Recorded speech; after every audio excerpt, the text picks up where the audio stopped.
चोकाहातू गांव का रहने वाला किसान जग्गू, जिसके घर में कोई संतान नहीं थी। उसके विवाह को कई वर्ष गुजर चुके थे। वैसे तो जग्गू के घर में किसी चीज की कोई कमी नहीं थी, परंतु संतान की कमी दोनों पति पत्नी को दुखी कर देती थी। संतान के लिए जग्गू ने सारे उपाय किए, मंदिरों में माथा टेका, साधु संतों की सेवा की। आखिरकार भगवान ने उसके सुन ही ली। उसके घर एक सुंदर बालक ने जन्म लिया। ऐसा सुंदर बालक मानो कि कोई फूल हो। बच्चा पैदा होने की खुशी में जग्गू ने पूरे गांव को दावत दी। जब बालक अभी 2-3 दिन का ही था और माँ उसके साथ खेल रही थी, तो अचानक माँ ने महसूस किया कि बालक के मुख से कुछ सुगंध आ रही है, परंतु अगले ही पल वो सुगंध गायब हो गई। माँ ने अपना भ्रम समझा, परंतु कभी कभी जब वह बच्चे के साथ खेलती तो उसने गौर किया कि बच्चा जब जब हंसता है तो उसके मुख से गुलाब के फूल की खुशबू आती है। उसने ये बात अपने पति को बताई। पहले तो जग्गू ने अपनी पत्नी की बात पर विश्वास नहीं किया, परंतु जब उसने खुद भी अनुभव किया कि बच्चे के हंसने पर उसके मुख से गुलाब की खुशबू आती है, तो वह भी आश्चर्यचकित रह गया। अपने बच्चे के इस विशेष गुण पर पति पत्नी बहुत ही खुश थे। आखिरकार उन्होंने बच्चे का नाम गुंजोग रखा गया, क्योंकि उसके हंसने पर गुलाब की खुशबू जो आती थी।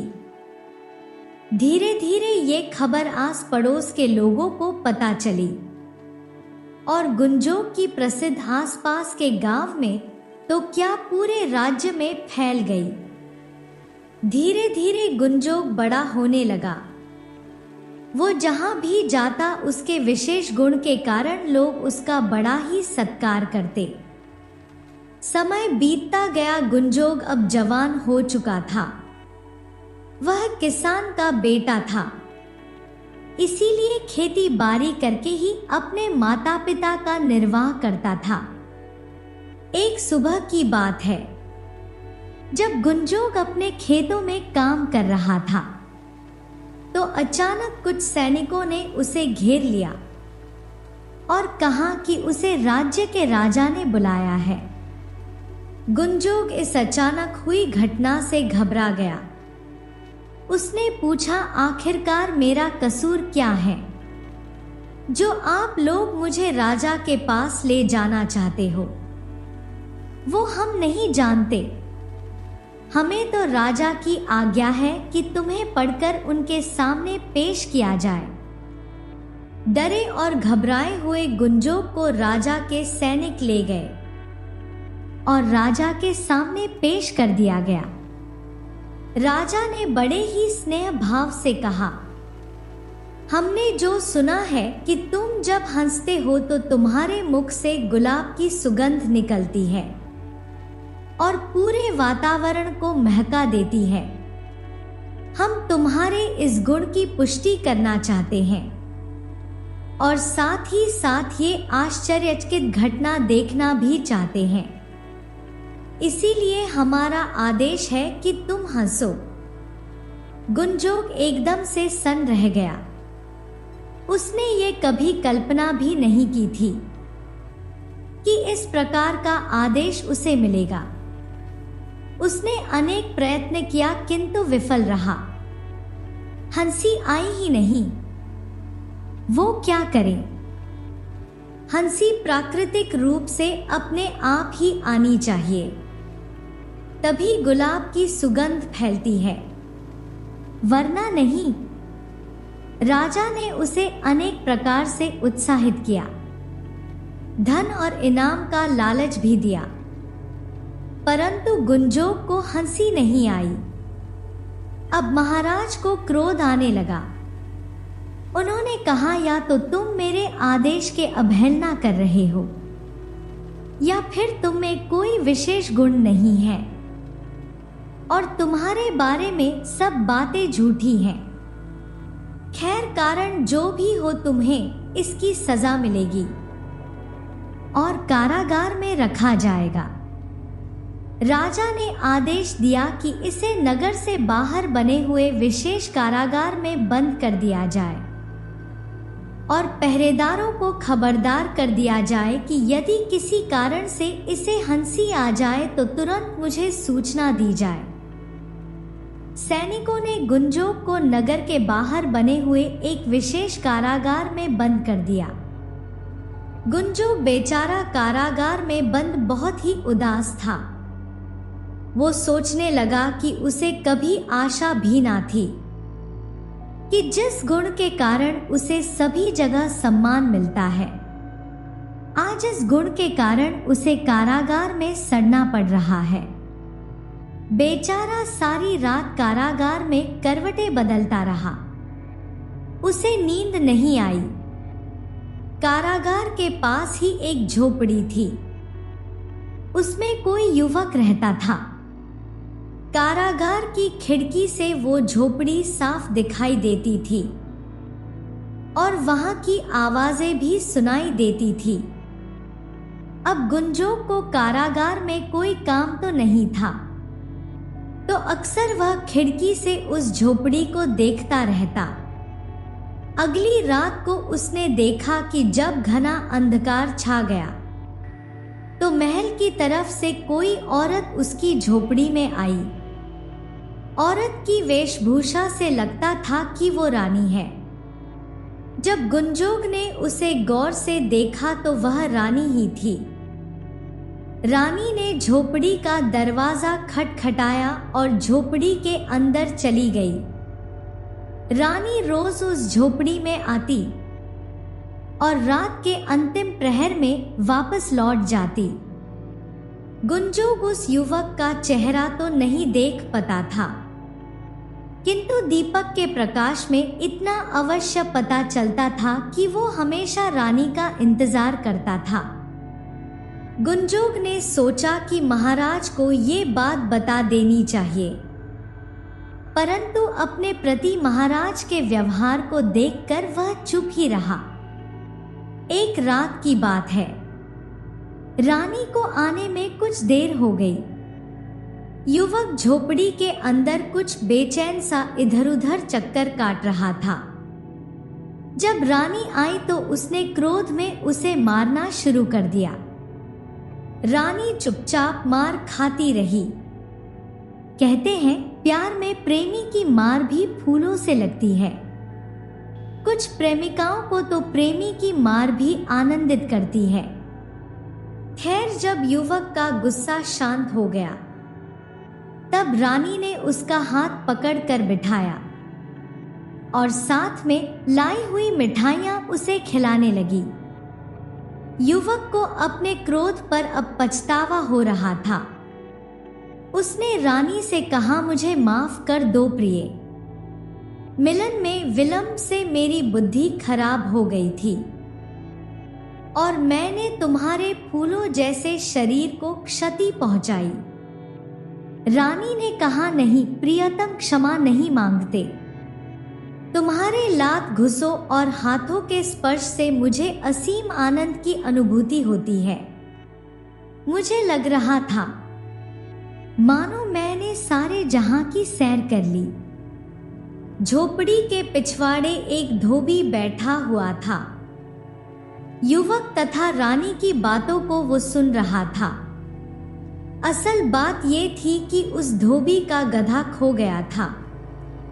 उसे ढूंढते ढूंढते जब वह थक गया और सुस्ताने के लिए झोपड़ी के पिछवाड़े पर जा बैठा, उसने जब रानी के मुंह से सुना कि मैंने सारे जहां की सैर कर ली, तो वह चौंक उठा। धोबी को लगा कि इस औरत ने जब सारे जहां के सैर कर ली है तो अवश्य ही कहीं ना कहीं उसका गधा भी देखा होगा। वह उठकर झोपड़ी के दरवाजे पर आया। और दस्तक देने लगा। दरवाजा रानी ने खोला। धोबी उसे कहने लगा, आपने सारे जहां की सैर की है। यदि कहीं पर मेरा गधा देखा हो तो बताने का कष्ट करें। मैं उसे ढूंढने में अपने आप को असमर्थ पा रहा हूं। गुंजोक कारागार की खिड़की से ये सारा तमाशा देख और सुन रहा था। धोबी की बात सुनकर वह खिलखिलाकर हंसने लगा। इतना हंसा कि हंसी रुकने का नाम ही ना ले। जब प्राकृतिक हंसी का फुवारा फूटा तो चारों तरफ गुलाब की सुगंध फैलती चली गई। पहरेदार तुरंत राजमहल की तरफ दौड़े और महाराज को ये खुशखबरी सुनाइए। ये चमत्कार देखने के लिए स्वयं महाराज और राजमहल के लोग कारागार की तरफ दौड़ पड़े। इसके बाद अगले दिन महाराज ने गुंजोक को अपने दरबार में प्रस्तुत होने का आदेश दिया। जब गुंजोक महाराज के सामने आया तो महाराज ने उसे उसके हंसने का कारण जानना चाहा। गुंजोक बिल्कुल चुप रहा, परंतु बार बार राजा के कहने पर उसने कहा, महाराज, यदि आप मेरी जान की सलामती का वचन दे तो मैं आपको पूरी घटना बता सकता हूं। राजा ने कहा, ठीक है, हम वचन देते हैं, तुम पूरी बात हमें बताओ। इसके बाद गुंजोक ने सारी घटना विस्तार से महाराज को कह सुनाई। सारी घटना सुनकर महाराज को अपने व्यवहार पर पश्चाताप हुआ। उसने गुंजोक को कैद से मुक्त कर दिया और बहुत सा इनाम देकर सम्मानपूर्वक उसे विदा किया। अपनी रानी को दूसरे पुरुष से संपर्क रखने के कारण कारागार में डाल दिया। अब गुंजोक के पास बहुत से धन दौलत थी और वह अपने माता पिता के पास आ गया। कुछ दिनों बाद ही गुंजोक का विवाह एक बड़ी ही सुंदर युवती से कर दिया गया और वह आनंद पूर्वक अपना जीवन बिताने लगा।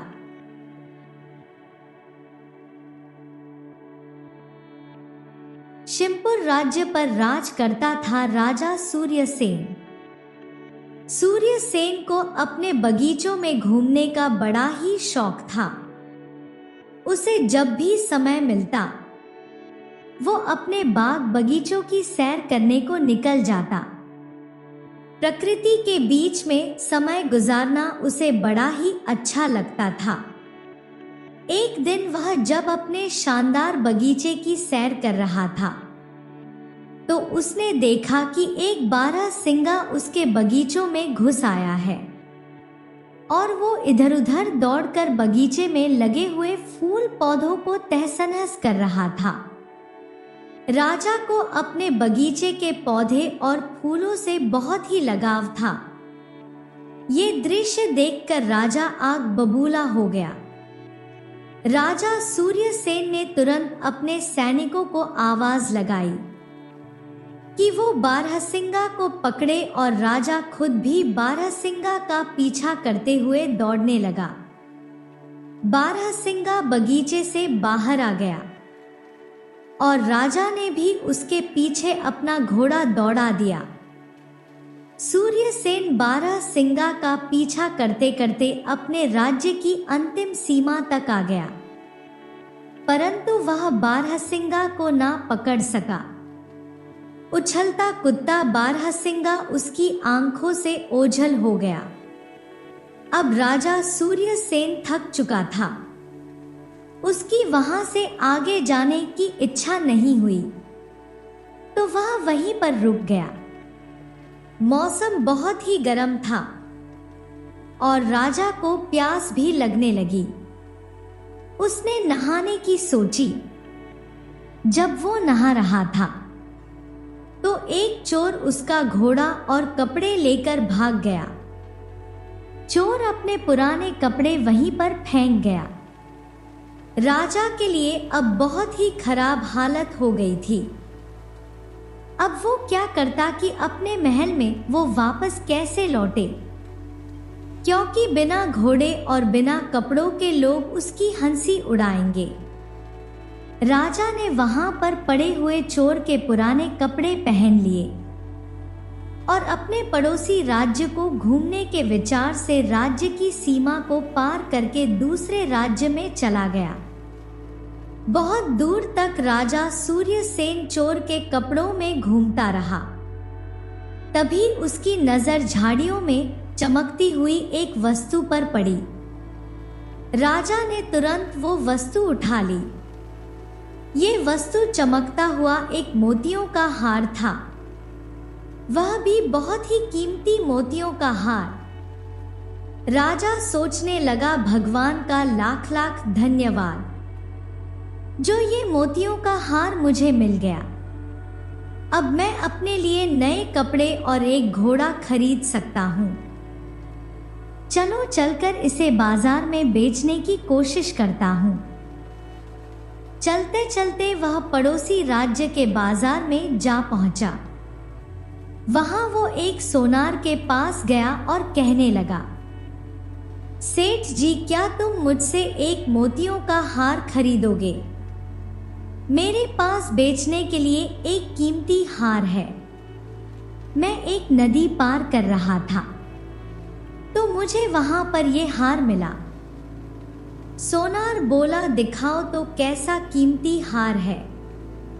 राजा सूर्यसेन ने वो हार सोनार को दिखाया तो हार को देखते ही सोनार चिल्ला पड़ा, अरे चोर, इसको तुमने कहां से चुराया? मैंने ऐसे ही 2 हार राजा साहब के लिए बनवाए थे, उसमें से एक पता नहीं कहां चला गया। जरूर तुमने ही ये चुराया होगा। चलो इसी समय राजा के दरबार में। नहीं सेठ जी, ऐसी बातें मत करो, मैं चोर नहीं हूं। मुझे तो ये हार पड़ा हुआ मिला था। परंतु सेठ ने उसकी एक ना सुनी और तुरंत अपना नौकर भेजकर कोतवाल को बुला भेजा। सूर्यसेन ने कोतवाल के सामने भी अपनी बेगुनाही की बात कही, मगर उसे पढ़कर महाराज के सामने हाजिर कर दिया गया। जब सूर्यसेन को महाराज के दरबार में लाया गया तो सोनार ने महाराज के सामने अपनी शिकायत रखी और सूर्यसेन को चोर बताया। राजा ने सूर्यसेन का पक्ष सुने बिना ही कहा, क्योंकि ये सोनार हमारे राज्य का एक सम्मानित व्यापारी है तो इसकी बात एकदम सच्ची मानी जाएगी, जबकि ये आदमी हमें कोई घुसपैठिया मालूम पड़ता है। इसीलिए इसे चोरी के अपराध में कारागार में डाल दिया जाए और ठीक 3 दिन के बाद इसके हाथ काट दिए जाएंगे। यही हमारे राज्य का कानून है। फैसला सुनकर सूर्यसेन घबरा गया और दया की भीख मांगने लगा, परंतु किसी ने उसकी एक ना सुनी और उसे कारागार में डाल दिया गया। इस राज्य का राजा जितना बेरहम और अन्यायी था, उसकी रानी उतनी ही दयालु थी। जब रानी को ये सारी बात मालूम हुई तो उसने राजा से कहा, महाराज, आप इतना बेरहम हुक्म कैसे दे सकते हैं, जबकि इस मामले में कोई गवाह भी पेश नहीं किया गया और ना ही आपने उस अपराधी को अपना पक्ष रखने दिया। ये सोनार तो होते ही बदमाश है। आप तो जानते ही हैं कि ये पैसे के लिए कितना झूठ बोलते हैं और धोखा देते हैं। सच कहिए तो मुझे उस आदमी की बात पर पूरा विश्वास है। राजा ने उसे डांटते हुए कहा, जुबान संभाल कर बात करो। तुम्हें राजकाज के मामलों में दखल देने का कोई हक नहीं है। रानी बोली, मैं चुप नहीं रहूंगी। कुछ दिनों से मैं दरबार में आपका खराब व्यवहार देख रही हूँ। आपके सलाहकार और मंत्री आपसे नाखुश हैं और आपकी जनता आपसे विद्रोह करने को तैयार है। अगर आप इसी रास्ते पर चलते रहे तो सारा राज्य बर्बाद हो जाएगा। रानी की बातें सुनकर महाराज का गुस्सा और भी भड़क गया, मानो आग में घी डाल दिया गया हो। उसने कहा, ठीक है, तुम्हें उस आदमी से इतनी हमदर्दी है तो मैं तुम्हें उसी के पास पहुंचा देता हूं। राजा ने सैनिकों को आदेश दिया कि रानी को भी उस चोर के साथ कैद खाने में डाल दिया जाए। सैनिक ये सुनकर चौंक पड़े। वे चाहते तो नहीं थे, परंतु राजा के हुक्म का पालन करना उनकी मजबूरी थी। सैनिकों ने रानी को सूर्यसेन के साथ उसी कारागार में डाल दिया। सूर्यसेन ने जब रानी को अपने कारागार में देखा तो आश्चर्यचकित रह गया। रानी ने उसे पूरी बात बताई। अब सूर्यसेन और रानी दोनों को ही एक दूसरे से हमदर्दी हो गई थी। वो रात दोनों ने जागकर बिताई। कारागार के कुछ सैनिक रानी के वफादार थे, जबकि वो महाराज से नाखुश थे। अगली रात रानी अपने वफादार सैनिकों की मदद से सूर्यसेन को साथ लेकर कारागार से फरार हो गई। दोनों भागकर राज्य से दूर एक जंगल में जा पहुंचे और झोपड़ी बनाकर वहां रहने लगे। सूर्यसेन को कारागार में बहुत ही यातनाएं दी गई थी, जिसकी वजह से वो अस्वस्थ रहने लगा था। रानी ने उसकी बहुत ही सेवा की, जब तक कि सूर्यसेन ठीक नहीं हो गया। जल्दी ही रानी सूर्यसेन को पसंद करने लगी। सूर्यसेन भी रानी के प्यार का बदला प्यार से ही दिया और दोनों ने विवाह कर लिया। सूर्यसेन जंगल से लड़कियां काटकर बेचने लगा, जिससे कि वो अपना जीवन निर्वाह करने लगे थे। कुछ महीनों बाद सूर्यसेन की पत्नी ने एक सुंदर बालक को जन्म दिया। एक दिन की बात है, जब सूर्यसेन की पत्नी जंगल में कुछ फल तोड़ने गई हुई थी, तो उसका पति और बच्चा सोए हुए थे। अपने बच्चे को वो सूर्यसेन की निगरानी में छोड़ गई थी।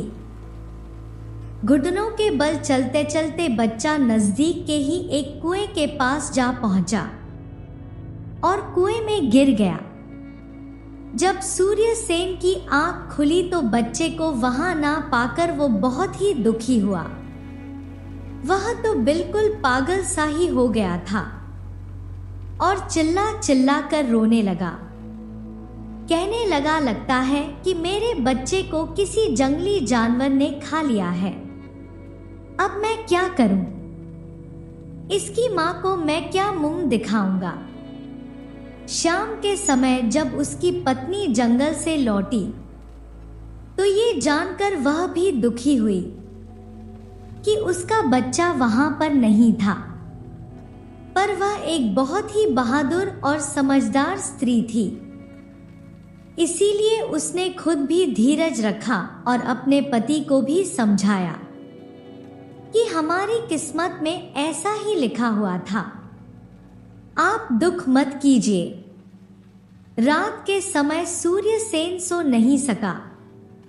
वह अपने बच्चे के बारे में ही सोचता रहा और उसी को याद करता रहा। यह उसके लिए अच्छा ही हुआ कि वो सो ना पाया, क्योंकि रात के तीसरे पहर दो पक्षी उनके दरवाजे पर लगे हुए एक पेड़ पर आकर बैठ गए और आपस में बातें करने लगे।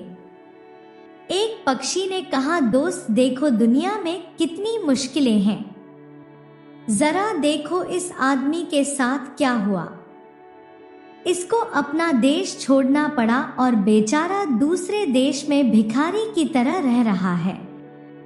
जहां उसको बड़े अन्यायपूर्ण ढंग से सजा दी गई। और अब यह अपने सुंदर से बेटे के दुख में परेशान भी है। इसका बेटा कल दोपहर से ही इस कुएं में गिर गया था। दूसरा पक्षी बोला, इन बेचारे लोगों को क्या क्या परेशानियां उठानी पड़ी, क्या इनके लिए कुछ किया नहीं जा सकता? हाँ, किया जा सकता है। अगर सूर्यसेन इस कुएं में कूद जाए तो वह आसानी से अपने बच्चे को बचा सकता है, क्योंकि वो बच्चा अभी भी कुएं में जिंदा है। राजा सूर्यसेन ने उन दोनों पक्षियों की बातें सुनी तो उसे सुनकर बड़ा ही आश्चर्य हुआ और खुशी भी हुई। जैसे ही सुबह हुई उसने अपनी पत्नी को जगाया और उस रात वाली बात बताई और उसकी सलाह मांगी।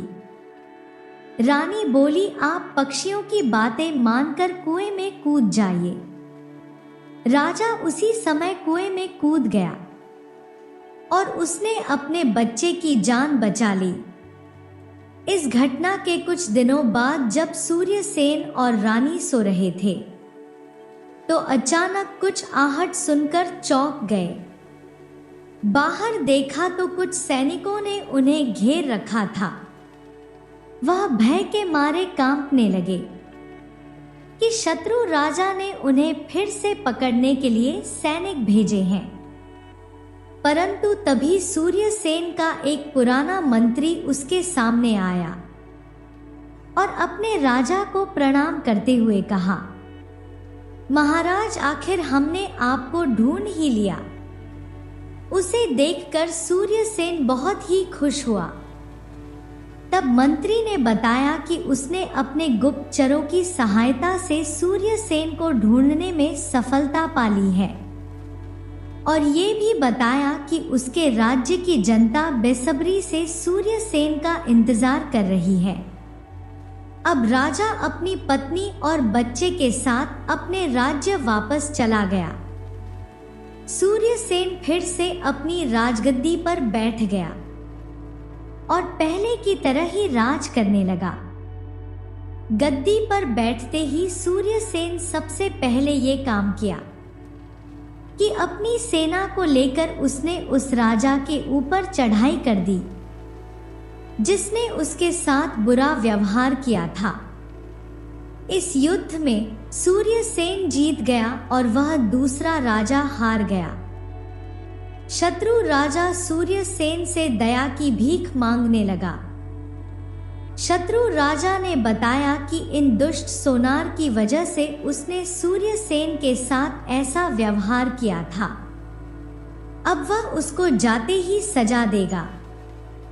शत्रु राजा को गिड़गिड़ाता हुआ देखकर सूर्यसेन को उस पर दया आ गई और सूर्यसेन ने उसे माफ कर दिया और उसे छोड़ दिया।